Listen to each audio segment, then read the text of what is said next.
पतोपति पतोपति पतोपति। हगोमती हगोमती हगोमती। ये बदोबदी वाले चाचा पुराने गाने चुराकर उसका सत्यानाश तो पीटते ही थे, लेकिन इस बार इन्होंने पुराने गाने नहीं चुराए, इन्होंने कुछ और ही चुराया। इन्होंने दो दो सिंगर्स की हेयर स्टाइल चुरा ली है। अब खुद ही देख लो, यहाँ से यहाँ तक तो बी प्राक है और यहाँ से पीछे तक जुबिन नौटियाल बने घूम रहे हैं। ये चचा अपने आप को सिंगर कहते हैं और इनका नाम पाकिस्तान के बड़े बड़े अव्वल दर्जे के वाहियात किस्म के सिंगर में आता है।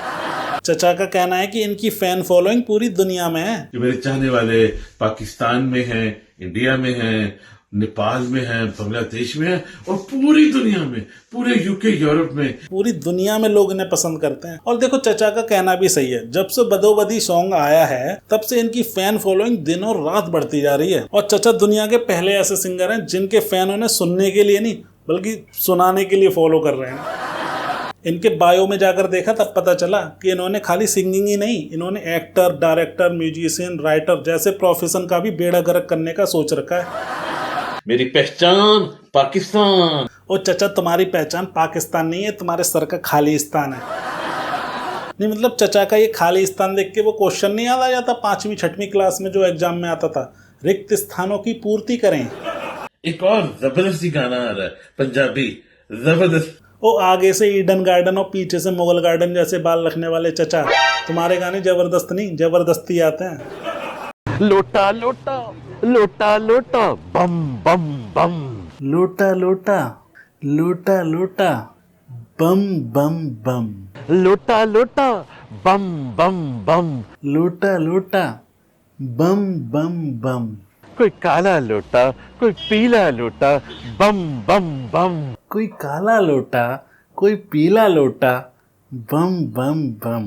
कोई छोटा लोटा, कोई बड़ा लोटा, बम बम बम। कोई छोटा लोटा, कोई बड़ा लोटा, बम बम बम।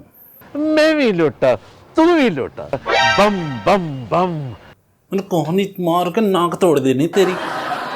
और ये क्या बम बम बम लगा रखा है? चचा तुम बम की बात मत करो, पाकिस्तान से हो वैसे भी तुम।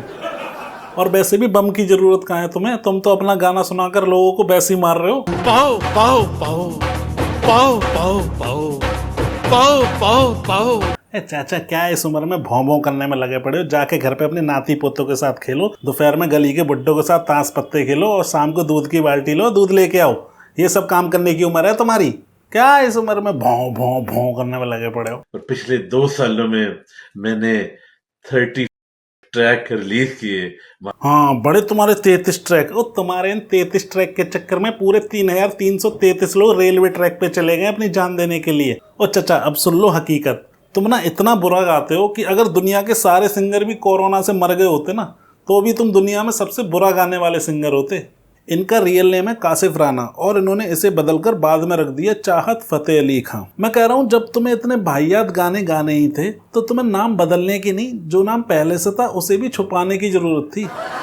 ऊपर से नाम भी किससे मिलता जुलता हुआ रखा, राहत फतेह अली खां से। मैं कह रहा हूँ राहत फतेह अली खां अगर नाक भी छिनकेगा ना ऐसे करके तो भी तुमसे अच्छे सुर आएंगे उसके। ये आदमी अपने हेयर स्टाइल की वजह से 2 कंपनी का ब्रांड एम्बेसडर बना हुआ है, पहला जिलेट रेजर और दूसरा केश निखार। जब केश निखार का एड शूट होता है तो ये अपने पीछे के बाल दिखा देता है और जब जिलेट रेजर का एड शूट होता है तो ये अपने आगे के बाल मतलब सर दिखा देता है। और आप सबका क्या हाल है? ठीक है? तबीयत ठीक है? ना तबीयत ठीक नहीं है चचा, तुम्हारा गाना सुनने के बाद ना 8 साल पुरानी बवासीर भी उखड़ के वापस आ गई है। इसकी आवाज़ सुन के बवासीर भी बोलने लगी। फिर डॉक्टर ने बवासीर से पूछा कि तुम इतनी सारी बवासीर एक साथ वापस क्यों आ रही हो? तो बवासीर कहती है कि कुछ साल पहले हम में से ही एक बवासीर धरती पर रह गया था, आज उसकी अचानक से आवाज़ आ रही है बदोबदी बदोबदी, तो हम उसे अपने साथ लेने आए हैं। तो डॉक्टर बवासीर से पूछता है कि कैसा लगा तुम्हें इसका गाना? तो बवासीर कहती है कि अब देखो डॉक्टर साहब, है तो वो भी हम में से ही एक बवासीर, तो बवासीर जैसा ही गाएगा, वरना हम बवासीर इंसान की बॉडी में जिस जगह रहते हैं ना, इंसान उस जगह से भी इसके गाने से अच्छी आवाज निकाल देता है। और मैं स्पेशल शुक्रिया अदा करता हूँ अपने पाकिस्तानी जो मेरे चाहने वाले एडमायरर्स हैं, फिर इसके बाद इंडिया में माशाल्लाह, इंडिया में जो मेरे चाहने वाले हैं, जो मुझे प्यार करते हैं, उसके बाद बांग्लादेश में जो मुझे प्यार करते हैं, जो चाहते हैं। अरे चाचा ये इंडिया, पाकिस्तान, श्रीलंका, बांग्लादेश के लोगों की बात में सोचना, पहले ये जो तुम्हारी फैमिली में 4 लोग हैं इनकी सोचो, ये तो तुम्हारे गाने से दुखी होकर तुम्हें वृद्धाश्रम छोड़ने की सोच रहे हैं। एक बार चचा की खातून ने अपना दातून इनके मुंह पे फेंक के मारा और बोली बहुत हो गया तुम्हारा बड़ो बदी, अब चुपचाप जाके ई रिक्शा चला लो। पिछले 3-4 महीने से उसकी किस्तें भी नहीं गई हैं। मुझे ही पता है मैं कैसे घर चला रही हूँ। तुम हमेशा कहते थे ना कि तुम्हारे सामने के बाल कहाँ गए, तो लो आज मैं आपको बता रही हूँ। घर पे पैसे ना होने की वजह से न जाने कितनी बार मैंने तुम्हारे बालों को देकर जीरा खरीदा है। ये जीरा ही है जिसकी वजह से आज तुम्हारे बाल जीरो हो गए हैं। जिनको नहीं पता मैं उन्हें पहले से ही वार्न कर दे रहा हूँ कि चचा की पहली मूवी आ रही है और आखिरी भी। जब रजनीकांत की कोई मूवी रिलीज होती है तो उस दिन की वैसे ही छुट्टी हो जाती है। सेम वैसे ही जब से चचा का लोगों को पता पड़ा है कि इनकी मूवी रिलीज हो रही है 16 जून को और उस दिन का संडे भी है, तो लोग अपने ऑफिस में दफ्तर में जा जाके हाथ जोड़ कर रिक्वेस्ट कर रहे हैं प्लीज हमें उस दिन बुला लो। उस दिन का संडे है फिर भी हमें बुला लो, चाहे तो पगार मत देना प्लीज पर हमें बुला लो। अच्छा, ये सुनकर कुछ कंपनीज ने तो अपने एम्प्लॉय का संडे का ऑफ जो होता है वो कैंसिल कर दिया। उन कंपनीज का ये कहना है कि हम अपने एम्प्लॉयज की मेंटल हेल्थ को लेकर बहुत अलर्ट हैं। तो माशाल्लाह मैं भी थोड़ा स्टाइलिश हूँ कि नहीं?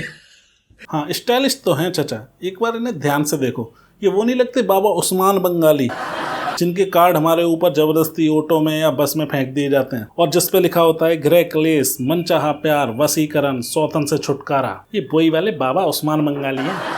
तो दोस्तों बस आज के लिए इतना ही। मिलते हैं अगली वीडियो में। वीडियो अच्छी लगी हो तो वीडियो को लाइक करें, चैनल को सब्सक्राइब करें। Thank you.